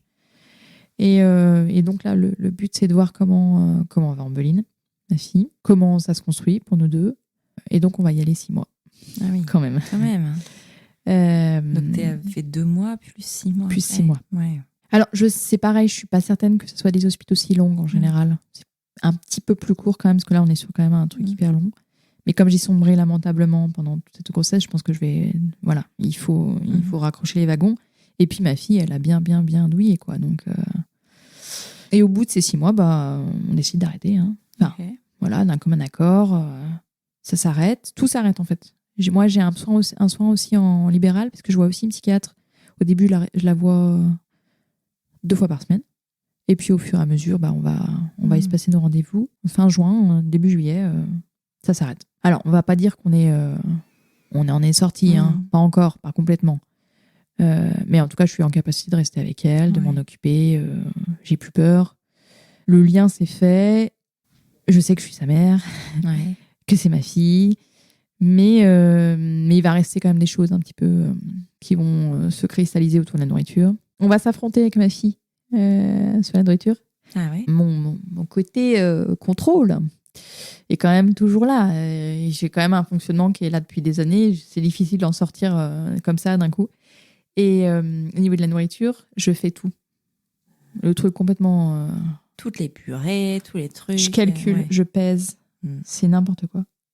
C'est n'importe quoi. Et comme elle ne mange pas, moi, c'est juste pas possible. Donc, on s'affronte pendant les repas. C'est extrême. Moi, j'anticipe les moments de repas. Elle, je pense que c'est pareil. Et donc, c'est pas sympathique. Loin de là. Et en fait, moi, je disais souvent qu'on en était sorti assez 1 an. Enfin, que moi, en tout cas, pour ma part, j'avais la sensation de m'en être sorti assez 1 an. Et en fait, c'est pas vrai. Je pense qu'on s'en est sorti assez 1 an et demi. Ah ouais. Je suis toujours avec mon ex-mari à ce moment-là. Ouais. On a quand même l'idée d'un deuxième. Hein. Ah oui. Et pendant toute la première année, il était hors de question d'en avoir un deuxième. Parce que c'est bon, quoi. Je pouvais pas revivre ce que j'avais vécu. Et au bout de ces 1 an, je sais pas, qu'est-ce qui nous a... On se dit, allez, on va faire un deuxième. Mais et ton couple à ce moment-là, Et en fait, on repart. Ouais. Après cet hospice, on part en vacances. Il a eu un suivi, lui? Non, parce que ça, vraiment, faut faire de la... moi, j'ai à cœur de faire de la prévention pour les conjoints, parce qu'en fait, il y a quelque chose qui... C'est pas que les mères, hein, c'est non, puis tu sais que c'est 50% de pères qui vont faire une dépression. Bien sûr. Suite à la dépression de leur femme. Donc, ils sont hyper exposés. C'est des aidants, ils en prennent plein la tronche aussi. Il y a plein de choses qui... Là, pour le coup, toi, au bout de 6 jours, t'es plus là, il doit tout prendre en charge. C'est quelque chose qu'il avait... J'imagine que quand il s'imaginait père, il imaginait pas ça, quoi. Non, on n'était pas parti sur ce schéma-là. Oui, ça devait être plutôt sympathique, ce moment-là. Et ça ne l'a pas du tout été. Donc non, lui, il n'a pas du tout eu d'aide. Et notre couple, en fait, on est reparti comme avant. Ouais. Dans un truc où en fait, on n'allait pas bien. Hein. Comme si ça n'avait pas existé. En fait, alors, j'ai toujours été très admirative de cette période qu'il a vécue et de ce qu'il a fait. Après, quand je suis revenue à la maison et quand j'ai repris ma place, entre guillemets, j'ai eu cette sensation, et peut-être que je me trompe, mais en tout cas, qui me redonnait le bébé. Donc, c'est ton tour. Ouais, j'ai eu l'impression d'à nouveau porter les choses. Et puis, on est reparti comme avant, avec un couple qui était plutôt déjà brinque-ballant, qui allait pas bien avant la naissance de cet enfant. Je sais pas, on s'est dit un deuxième, ça va tout. Puis en plus, si tu avais dans ta tête cette idée de schéma, en fait, Bah oui. finalement aussi. Il fallait que. Voilà. On cherchait à l'époque, un nouvel appart. On voulait déménager, et donc cette idée d'avoir un deuxième. Sauf que ça va pas du tout se passer comme ça. Ouais. Pendant mon hospitalisation, j'ai rencontré quelqu'un qui va m'aider. J'ai rencontré quelqu'un qui a été un support. Mon compagnon actuel. Qui me poussait à aller voir les infirmières, qui était en pleine dépression, mais qui me donnait des chocobons, qui me nourrissait. Mais sans jamais aucune arrière-pensée. Hein. Ça n'a jamais été ça. Mais juste, il était là. C'était un ami de dépression. C'est ça. Mais au moins, c'est un truc qui rapproche de la personne peut comprendre ce que tu vis, en fait. Ah bah, clairement.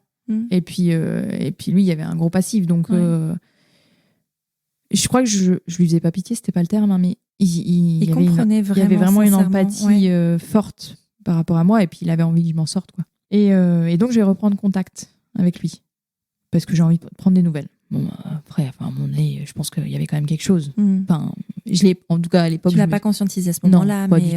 Mais tu reprends pas contact comme ça avec quelqu'un avec qui tu as été hospitalisé. Mais t'en sais rien en vrai. Enfin, pourquoi pas, après tout. Prendre des nouvelles, savoir s'il s'en est sorti. Et donc, je reprends contact.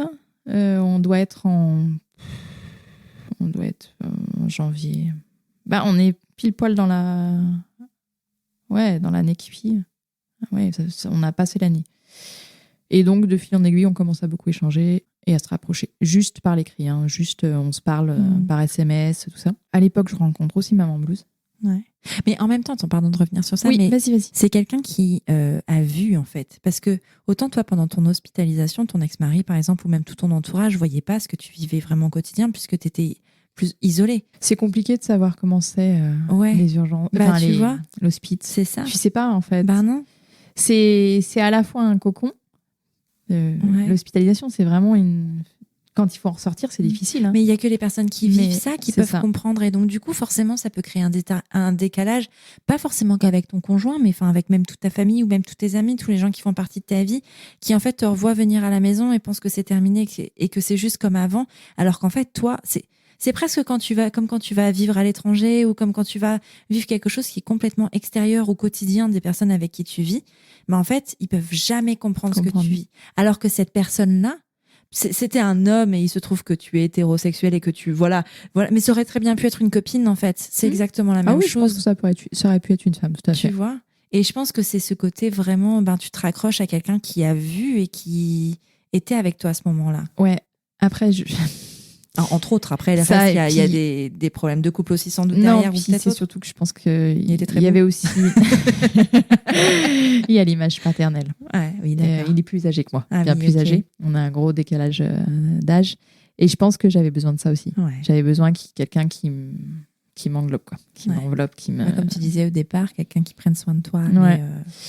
Et comme j'avais un rapport avec mon père très fort, je l'ai retrouvé avec lui. Donc, ce que j'avais pas nécessairement du tout avec mon ex-mari. Oui. C'était mon ex-mari. Donc, voilà. Et donc, voilà, il se fait que je reprends contact, on échange et que de fil en aiguille, les choses évoluent dans notre relation. Et en même temps, je découvre Maman Blues. Ouais. Parce que moi, je comprends pas qu'on m'ait pas parlé de ce que j'ai vécu, quoi. Ça a été d'une telle violence. Enfin, c'est une mort lente, quoi. C'est vraiment ça. Mais je pense que j'ai perdu en plus une part de moi-même sur cette période-là. Enfin, j'ai perdu mon innocence. Hein. J'avais un peu un truc où j'étais une jeune fille J'avais pas le syndrome de Peter Pan, mais j'étais plutôt très ado. Ouais. Voilà, je n'avais pas vraiment grandi. Ah bah là, au moins, là Ça, c'était c'était fait. c'était fait. Hein. Plonger dans le grand bain, de la parentalité et puis de l'âge adulte. Et je fais des recherches, je me dis, mais pourquoi on n'en a pas parlé, quoi. Ouais. La seule chose qu'on m'a évoquée pendant cette période de grossesse, c'est le baby blues. Le joli mot qui Bah ne ouais. pouvait rien dire. Et en puis fait. c'était pas du tout conforme à ça. Elle l'avait présenté, la sage-femme qui nous avait fait la prépa à la naissance, en disant, voilà, il peut y avoir le baby blues à la naissance. Et moi, j'étais déjà dans un truc où je souffrais le martyre, et ça, elle n'en parlait pas. Et donc, voilà, je sors de ce truc où je suis en colère, et donc je cherche en même temps. Je cherche des infos, et je tombe sur Maman Blues. Je cherche des infos sur l'hospice. Ouais. Pas l'hospice Mère Bébé. J'ai envie de savoir comment les autres l'ont vécu, comment ça se passe, machin. Et donc, dans le même temps, je me rapproche de mon compagnon actuel, et je fais la rencontre de Maman Blues.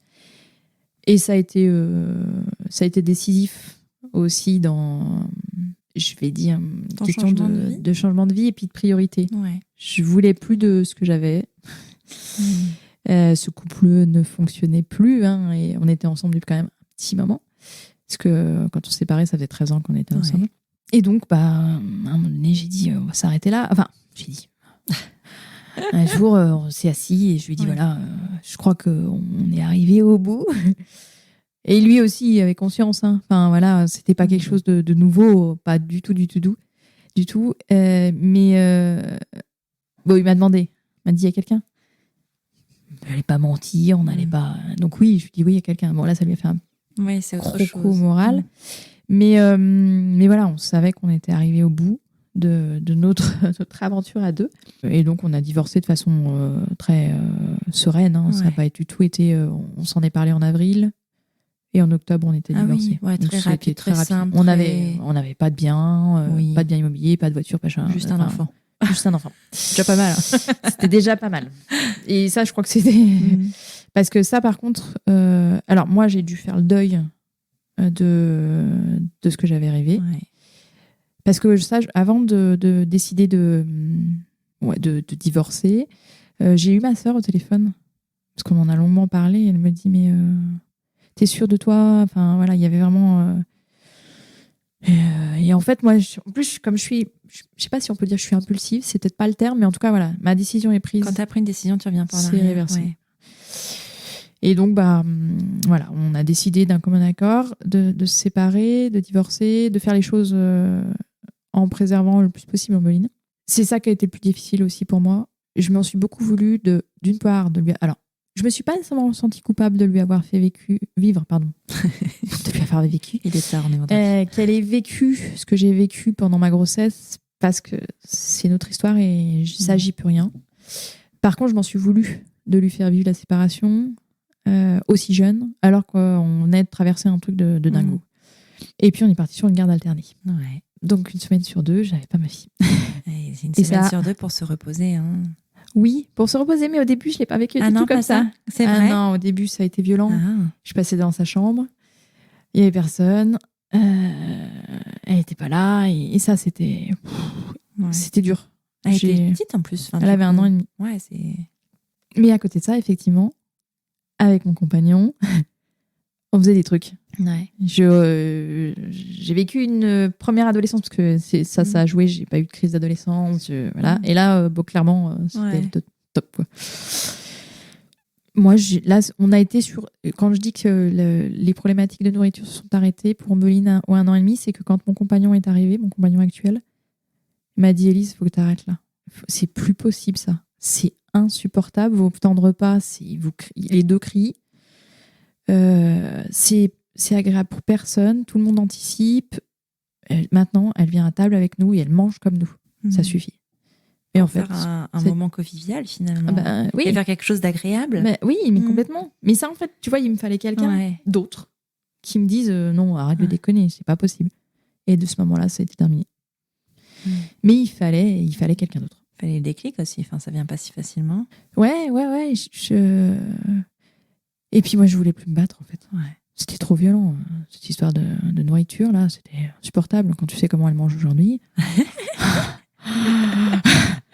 Ah, l'adolescence. C'est un truc de dingue, quoi. Donc, non, ça a été une. Alors, moi, j'aime pas le terme de renaissance. Je dis juste qu'il y a eu une transition, quoi. Ouais, c'est une nouvelle phase. Ouais. Et voilà, on s'est relancés tous les deux après dans notre petite vie. C'était chouette. Les débuts, on a vraiment beaucoup profité. Ouais, c'est chouette. Et avec Maman Blues, du coup, oui. Tu fais... non, pas que ça m'intéresse pas, moi j'adore, mais c'est juste que ça fait déjà 1h12 et qu'au bout d'un moment, ils ont l'habitude, hein, les auditeurs et les auditrices, mais quand même. Avec Maman Blues, du coup, tu as découvert, en faisant tes recherches, justement, pour découvrir des personnes qui vivaient la même chose que toi. Et quand tu as découvert Maman Blues, qu'est-ce que ça a fait, enfin, qu'est-ce que ça a joué sur toi? Ah bah, je me suis dit, tiens, dis donc, je suis pas toute seule. Ouais. Tu sais, il y a ce truc de te dire que t'es un cas à part. Ouais, ah bah... Oui. Dans tout, hein. Oui, non, mais dans tout. Et puis, honnêtement, ce sentiment, moi, là, tu touches un truc qui me parle vraiment beaucoup. T'as toujours l'impression d'être tout seul. Et puis, en fait, tu te rends compte que quand tu commences à parler, en fait, t'es pas tout seul. C'est pour ça que c'est important de parler, mais en même temps, on te dit pas que c'est important de parler non plus. Oui, et puis là-dessus, en plus, parler de la santé mentale. Et puis, en plus, quand tu deviens mère, où t'es censée être performante, où t'es censée être au taquet, enfin, l'image des mères dans la société, c'est la femme qui gère absolument tout. Et ça, c'est hyper dur, en fait. Et donc, quand tu dis que au bout de 6 jours, tu as été hospitalisé, que tu t'es pas occupé de ton enfant. Enfin, ça peut être... Enfin, t'as peut-être pas envie de le dire comme ça peut être violent, ça peut être... Tu sais pas comment ça va être perçu. Et t'as besoin d'avoir des témoignages de gens qui vivent la même chose que toi, en fait. Et en même temps, moi, j'avais envie de le crier. Ah bah tu oui, vois, mais oui. Je venais de vivre un truc de dingue, qui avait été hyper violent, qui avait failli me détruire. Je me suis dit, mais en fait, je vais pas laisser ce truc, hein, tu vois. En fait, la problématique, et j'en ai fait un post Instagram il n'y a pas très longtemps, c'est qu'on prend pas en compte la santé mentale au même titre que la santé physique. Et que si tu avais déclaré un cancer, ce que je te souhaite pas, juste après la naissance de ton enfant, en fait, on aurait pris en charge, comme ça aurait été plus ou moins les mêmes prises en charge, en plus, avec hospitalisation probablement, et ce genre de choses, et des traitements lourds, et tout ça. Sauf qu'en fait, ça aurait été légitime. Alors que la santé mentale l'est pas. Alors qu'en fait, c'est des pathologies qui tuent aussi. Oui, tout à fait. De façon différente, certes, parce qu'on a l'impression parce que ça tue avec le suicide, et que le suicide, c'est quelque chose que tu t'infliges, donc tu es censé être plus fort que ça. Alors qu'en fait, c'est pas quelque chose que tu t'infliges, c'est la maladie qui décide pour toi. Tout comme un cancer qui va te tuer va être la maladie qui décide pour toi. Et en fait, c'est aussi pour ça qu'on fait ça, hein, qu'on travaille dans tous ces sujets-là et on prévient, c'est que c'est la même chose. C'est la même chose. Ah, mais là, tu prêches quelqu'un qui est convaincu. Hein. Moi, je pense que la santé psychique et santé physique, et tu vois, je mets le psychique en premier, c'est sur le même registre. Puis elles sont liées. Oui, complètement. Parce que bon, parfois, tu as des grosses problématiques de santé physique qui induisent un impact, qui ont un impact fort sur ton état psychique. Et inversement. Donc... Mais effectivement, tu as raison. Il y a vraiment une... Moi, je parle toujours de maternité édulcorée parce qu'en fait, c'est ça.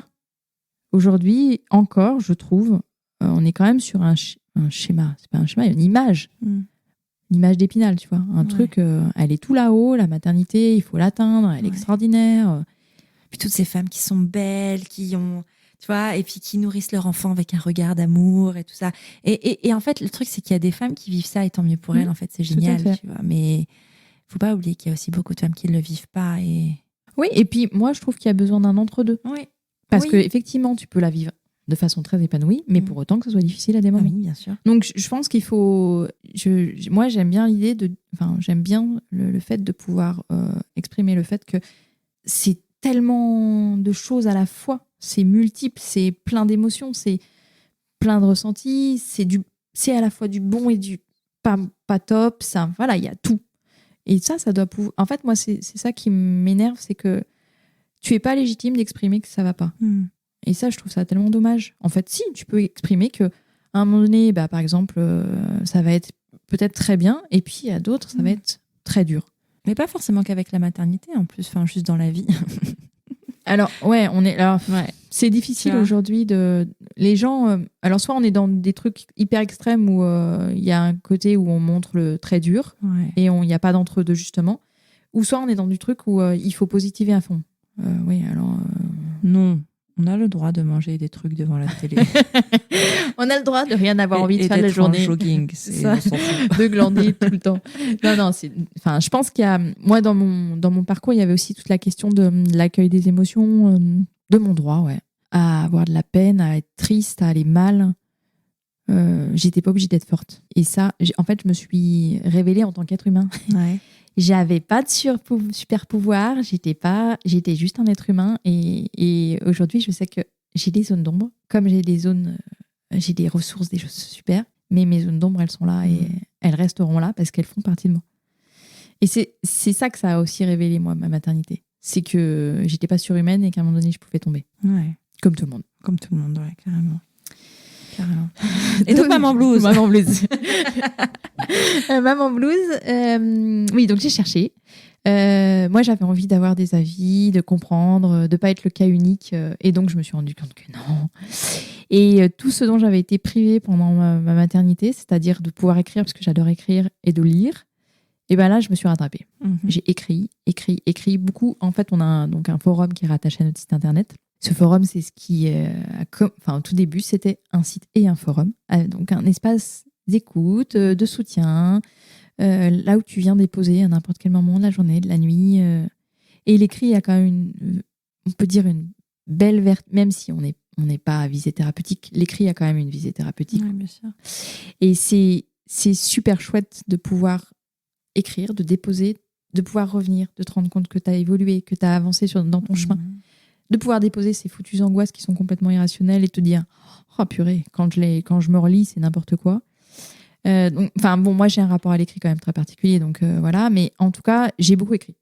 J'ai beaucoup répondu à des femmes parce que je me dis mais comment ce que j'ai vécu, je peux pas le laisser comme ça. Je peux pas le laisser à la porte en disant bon, c'est fini, allez. Et après, je comprends tout à fait qu'on ait envie de fermer la porte. Hein. C'est pas du tout ça. Mais en tout cas, pour moi, Élise, il fallait que j'en fasse quelque chose. Et donc, j'ai commencé à beaucoup répondre sur le forum. Et puis, en même temps, je me suis investie sur le relais lyonnais.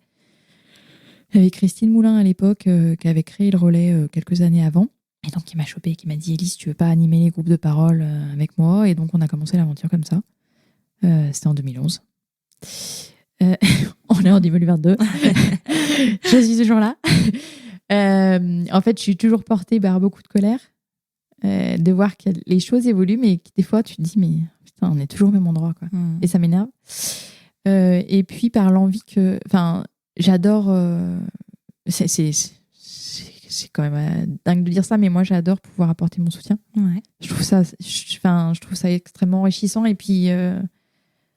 voilà, quand les femmes te disent, je veux pas être, j'ai pas le syndrome du sauveur, hein, mais quand les femmes te disent que c'est chouette, mais surtout qu'elles sont heureuses de t'avoir trouvé sur leur chemin et que la situation tu te dis bon, on est utile, on sert à quelque chose, et même si c'est, je sais pas moi, on va dire que c'est peut-être une femme sur les voilà, mais c'est pas grave. Mais c'est pas grave, c'est une, c'est ça. Et donc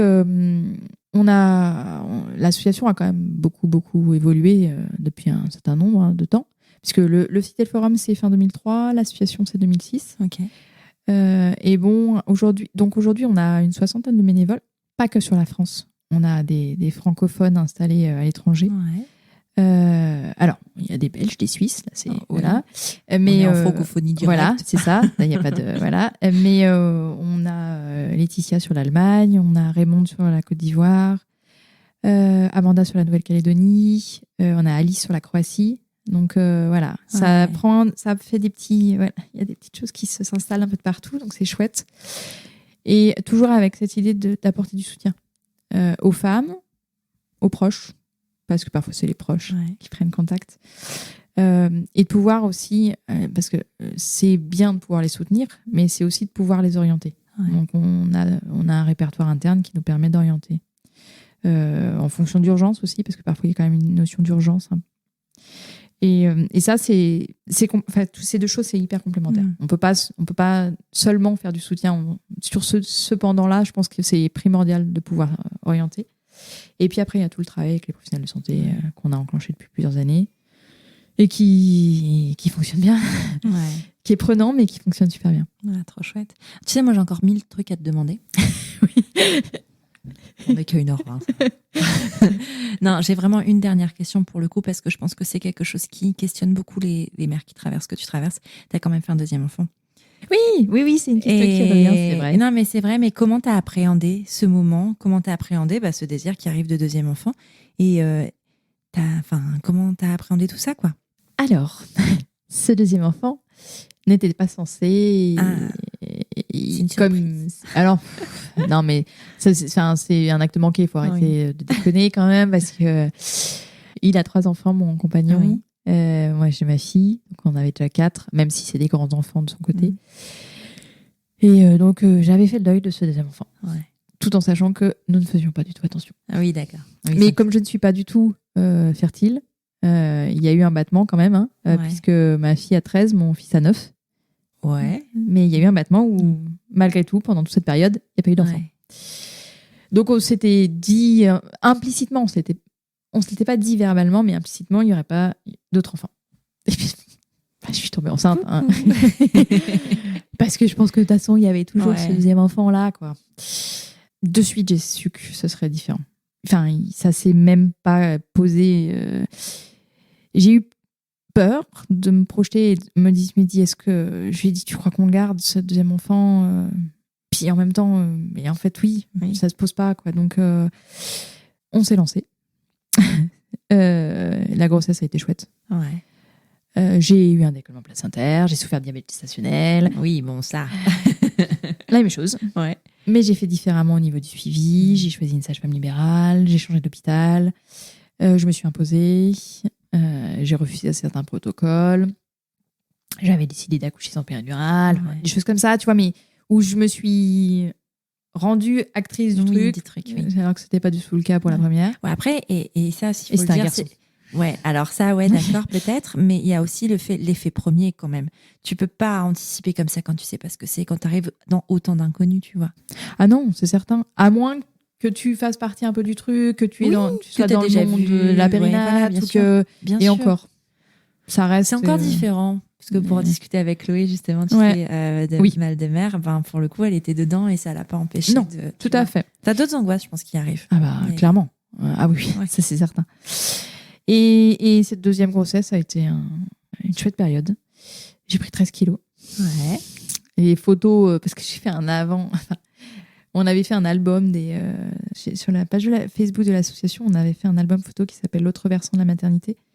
Par rapport à toutes les photos de tu sais, les couvertures de magazines où tu vois maman sein, elles sont extraordinaires, elles sont trop belles, machin, un truc. Et moi, j'avais fait première grossesse, deuxième grossesse. Ouais. Et en fait, c'est impressionnant la différence, en fait. Ça se voit. C'est un truc. Alors, on va pas dire que je suis transcendée par la grossesse, voilà, mais moi, j'ai un très bon souvenir. Un vrai moment de joie. Voilà, à part quelques petits trucs pas très sympas pendant la grossesse, mais sinon, on va dire que dans l'ensemble, voilà. Et donc, ce deuxième enfant, je vais l'accueillir différemment dans le sens où je vais le garder au moment de l'accouchement, il reste avec nous dans la chambre. Les soins sont faits sur place. Mon compagnon reste quand même un bon moment. Je ne l'allaite pas. Décision de ma part qui est ferme et définitive, malgré tout ce qu'on peut m'en dire. Parce que je sais que de toute façon, dans mon histoire et dans ma manière de contrôler les choses, ça va me foutre dedans. Parce qu'il y aura quand même des choses autour de l'alimentation encore. Hein. J'ai pas creusé cette question d'alimentation. J'ai une Écoute, idée. on en reparlera Mais voilà. d'autres 3-4 ans. Voilà. Mais non, c'est totalement différent. Et puis, il naît et il y a un truc, quoi. Ça se pose même pas. C'est mon fils. Mais Ombeline, je l'aimais. Hein. Ça s'est jamais posé, ça. Quand elle est née, il y avait l'amour. Mais pour mon fils, Titouan, voilà, ça se fait en fait. Et puis je sais que j'ai balisé un peu. Ouais.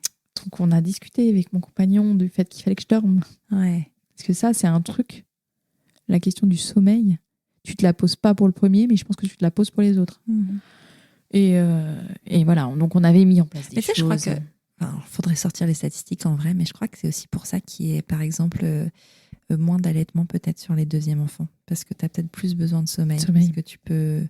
Voilà. Et c'est vraiment, il faudrait chercher les chiffres des Ce serait intéressant, ouais. Après, il y a aussi des situations inverses où ils sont biberonnés en premier et allaité en deuxième. Et allaité en second, oui. Il y a autant de situations, mais... Après, il y a tout l'environnement. Pour avoir eu des témoignages dans ce sens-là, c'est vrai que parfois, le choix du biberon a été fait justement pour préserver plus le sommeil. Après, tu vois, alors moi, j'ai allaité 5 jours, hein, donc je ne suis pas très représentative. Mais alors je vais peut-être me mettre à dos, mais je me dis juste que l'allaitement, il se fait pas seul. Je suis Et que d'accord. peut-être qu'il y a des choses à réfléchir au moment où tu décides, toi, tu te dis en Ouais. ton âme et conscience, j'ai envie d'allaiter. Comment on fait le truc? Ouais. Comment tu me proposes de m'accompagner? Ouais. Parfois, Mais en même temps, on t'explique tellement déjà pas non, d'informations sur l'allaitement qu'en fait, tu peux pas l'anticiper même avec ton c'est conjoint. difficile. Parce que, enfin, il y a des supports, mais il faut aller les chercher soi-même. On te les donne pas, on te les apporte pas. Alors aujourd'hui, j'en sais rien. Je sais qu'il y a plein de choses qui changent et blablabla, mais en tout cas, de manière générale, c'est des informations. Il faut vraiment aller les chercher sur l'allaitement. Enfin, c'est pas inné. Enfin, oui, c'est inné, mais c'est pas. Enfin, Alors, ouais, non, mais c'est ça, naturel, mais pas inné. C'est je ça. te le truc que je cherche. rejoins complètement. Parce que tu vois, moi, j'ai allaité pendant 1 an pour le coup, et alors après, ça n'a pas posé de problème sur mon sommeil parce que mon enfant a dormi vite. Bon, après, elle a arrêté, ça va, j'ai eu mon lot. Mais elle a. Et donc, ça n'a pas posé de problème. En revanche, les difficultés liées à l'allaitement sur les premiers jours, pendant 12 jours, moi, je les tire à l'été. Oui.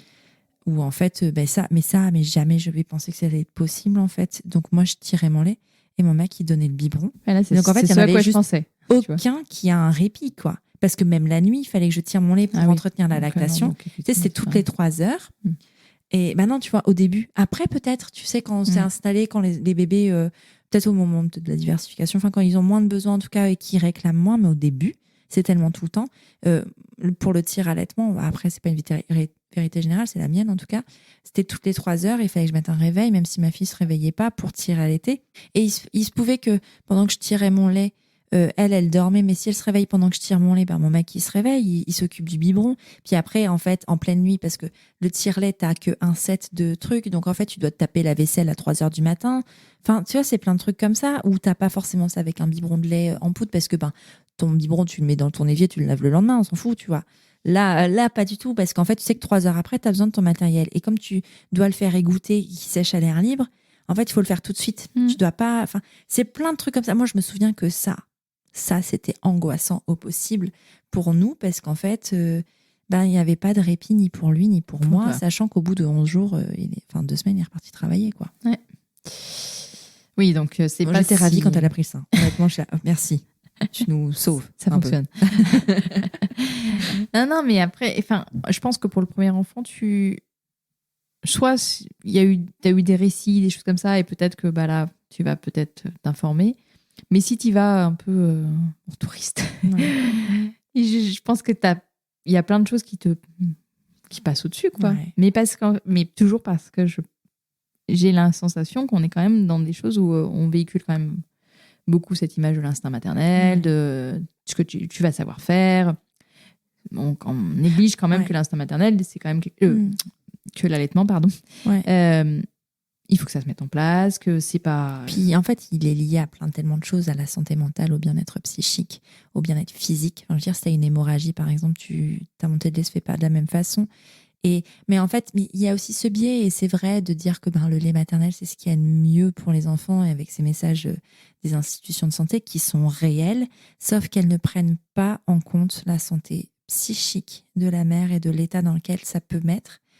Et en fait, c'est toujours un peu délicat d'aborder ces sujets-là, parce qu'en fait, tu peux pas tellement... t'as pas le droit d'aller faire de la pub pour le lait maternel premier âge, par exemple, parce que il faut prôner l'allaitement, et c'est ça qui est mis en avant, mais c'est une affaire de santé publique.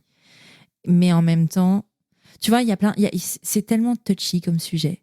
C'est tellement... mais de tous les côtés, hein. Je pense que du côté médical, ça l'est, du côté... Et en même temps, la maternité, si tu n'y arrives pas, on te donne un biberon, même si tu as très envie, et qu'en fait, on t'incite pas et on te forme pas non plus. Tu vois, c'est tellement paradoxal, ce sujet. C'est ce que j'allais te dire. Ouais. Je pense qu'il y a vraiment, au-delà de... C'est bien d'allaiter, et effectivement, les études et tout ça, très bien. Mais dans ce cas-là, qu'est-ce qu'on propose derrière ? En fait, moi, c'est ça qui... Tu vois, d'entourer les parents, d'entourer la femme, et plus largement les parents. Je me dis, on leur intime des choses qui, très bien, mais après, qu'est-ce qu'on fait ? Qu'est-ce qu'on leur propose ? Quand ils sont tout seuls, derrière, chez eux, et en pleine nuit, il n'y en a pas un des deux qui dort, ça fait, pour certains qui n'ont pas dormi depuis des mois, des semaines et des semaines, voire des mois et des mois. Donc, moi, c'est vraiment, tu vois, d'entourer les parents. Moi, je parle beaucoup d'enveloppe, mais ça me semble tellement primordial, en fait. Puis de faire attention à ce qu'on dit aussi. Enfin, il y a tellement de choses à prendre en compte. Enfin, tu vois, notamment sur le lait. Enfin, moi, je vois Alice, ma fille, elle a eu un lait de biberon de lait artificiel à la maternité parce que l'allaitement se mettait pas en place. Pour une raison que je sais aujourd'hui, mais que j'ai mis 2-3 ans à savoir. Et en fait, j'ai eu l'impression, quand elle a pris ce biberon, qu'on l'empoisonnait. Ouais, Mais c'est horrible parce que c'est pas le cas, tu vois. C'était quelque chose qui était adapté. Mais on te dit tellement que, en fait, le truc le plus adapté, c'est le lait maternel. C'est vrai. À chaque fois, je me sens obligée de le justifier. C'est vrai. Mais le lait maternisé aussi est adapté. Tu vois, et pendant un moment, j'avais vachement ce côté, j'avais du mal à parler, à mettre en avant, tu vois, les laits maternisés. Et je dis ça parce que c'est drôle, parce que normalement, pendant le moment où ce sera diffusé cet épisode-là, j'ai un sponsor d'une marque de lait maternisé. Donc c'est très drôle et c'était pas prévu comme ça. Mais pendant longtemps, j'ai été très réfractaire à ça parce que j'avais peur d'envoyer les mauvais messages, alors qu'en fait, ben non, c'est pas un mauvais message que de le faire. Et j'espère qu'il y aura pas des pro-allaitements qui me seront tombés dessus. S'il vous plaît, ne faites pas ça. Mais enfin, tu vois, c'est aussi des solutions pour des parents. L'allaitement, il y a une question de subir ou de le vivre. Enfin, pour nourrir ton enfant, il faut que tu sois serein, en fait. Ouais. Et si cet allaitement, il est subi ou le biberon est subi, enfin dans les deux sens. Hein. Mais même plus largement, parce que regarde, toi, tu disais tout à l'heure avec même la diversification et l'aliment extérieur. Donc en fait, c'est pas propre à la lactation et au premier moment de vie. En fait, c'est propre à toute la vie, l'alimentation. Ah bah, puis derrière l'alimentation, il y a tout ce que ça génère, en fait, tout ce que ça représente. Et puis, tu peux transmettre très facilement des comportements, pas délétères, mais presque, enfin, des comportements compliqués avec la nourriture. En fait, ça se transmet, les mauvaises habitudes, déjà, d'une part, mais aussi les troubles alimentaires, ça se transmet. Donc, mais ça, tu vois, c'est marrant, mais vraiment, enfin, je pense pas qu'il y ait de hasard, mais en ce moment, les troubles alimentaires, ça revient beaucoup dans mes podcasts. Et je pense pas que ce soit un hasard.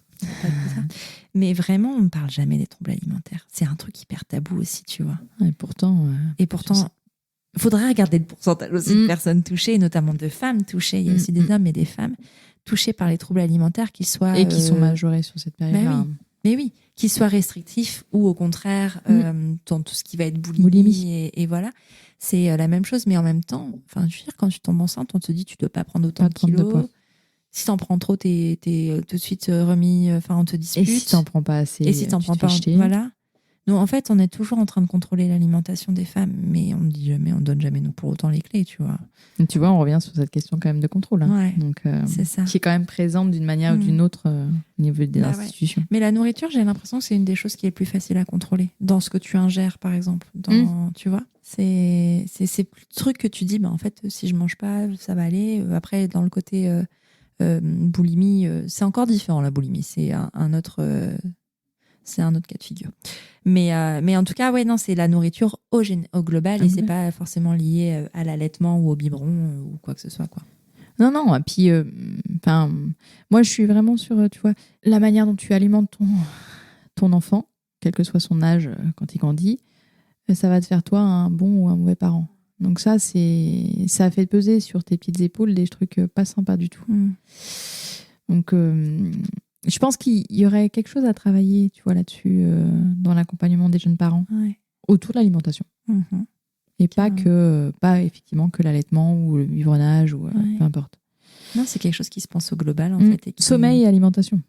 Non, mais en même temps, en fait, je crois que tout est lié finalement. Enfin, y a un moment où tout est un peu lié. Enveloppons les parents, aidons-les. En fait, c'est vraiment ça, finalement. C'est vraiment... ça manque d'accompagnement global. Et malheureusement, il y a des personnes qui peuvent le faire, mais c'est tout de suite quelque chose de privé qui nécessite d'être un peu privilégié financièrement et d'avoir un statut... Enfin, pas un statut social, mais une catégorie socio-professionnelle particulière, tu vois. Et c'est pas donné à tout le monde, loin de là. Non, c'est certain. Et ça, de toute façon, ça, je pense qu'on est en train de... Enfin, on est sur un... Une bascule. Une bascule, ouais, un moment de bascule. Parce que y a vraiment une prise de conscience de la santé psychique des parents. Alors, je dis pas que ça va se faire dans l'immédiateté, hein, loin de là. Hein. Mais après, c'est aussi d'arriver à mettre les moyens là où il faut. Et parce que sur cet accompagnement en postnatal, il y a des choses qui existent dans le public, hein, mais qui ont du mal à exister parce qu'il n'y a pas les moyens humains et puis, on va dire, financiers quand même aussi. Ouais, carrément. On va finir par cette note heureuse. Merci mille fois, Élise, Merci à toi. pour cet échange, oui, long, mais nécessaire. Est-ce que tu peux nous donner les infos pour Maman Blues s'il y a une maman en détresse ou qui a besoin d'accompagnement, d'aide, comment elle fait pour contacter? Elle le trouve par plein de petits biais, mais le site de l'asso, www.mamanblues.fr, quelque chose comme ça. En tout cas, en tapant Maman Blues, on va tomber sur nous. Vous êtes bien référencés. Vous avez travaillé le SEO. On est bien référencés. Elle va nous trouver sur les réseaux sociaux, Instagram et Facebook. Et là, pour le coup, en privé, elle peut prendre contact. En général, nous arrivons à répondre dans la journée ou le lendemain. Enfin, en tout cas, c'est assez rapide. Et puis, on a des référentes, donc il ne faut pas qu'elle hésite à aller voir dans la rubrique Trouver du soutien, en région, tout ça, où tu peux aller voir quelqu'un près de chez toi. Voilà. Et là, il y a les mails de nos référentes. Elles peuvent prendre contact aussi par ce biais-là. Donc, il y a plein de petits moyens de rentrer en lien. Et après, on voit comment on peut faire les choses. Ouais, carrément. Merci mille fois, Élise. Merci à toi. À bientôt. À très bientôt. Voilà, c'est terminé pour ce nouvel épisode de Prenons un café. Je te remercie d'avoir écouté jusqu'au bout et s'il t'a plu, je t'invite à le partager sur tes réseaux sociaux, à tes amis dans la vraie vie, bref, au plus grand nombre. Après ça, tu peux aussi envoyer un max de love à Prenons un café sur Apple Podcast. C'est hyper simple. Tu ouvres ton appli Apple Podcast sur ton iPhone, tu vas sur Prenons un café et tu descends tout en bas. Là, tu mets le nombre d'étoiles que tu souhaites, au choix 5, et tu écris ce que tu veux dans la section Avis. Par exemple, le 18 septembre, Julie et les petits pois écrivaient « J'ai découvert ce podcast un peu par hasard au début de l'été et j'ai écouté tous les épisodes avec beaucoup de bonheur et d'émotion. Merci et bravo Élise pour ce merveilleux contenu, toujours juste, passionnant et bienveillant. » Merci mille fois Julie d'avoir pris le temps d'écrire ce message qui me touche énormément. Bon, et puis si tu n'as pas Apple Podcast, tu peux toujours parler de Prenons un café autour de toi, ça ne mange pas de pain et ça fait toujours plaisir. Tu es sur Prenons un café, le podcast qui parle des sujets de parentalité, mais surtout d'humanité, sans tabou ni complexe. Je te retrouve mardi prochain, et oui, mardi prochain, pour un nouvel épisode. Abonne-toi à Prenons un café sur ton appli de podcast préféré pour ne rien manquer.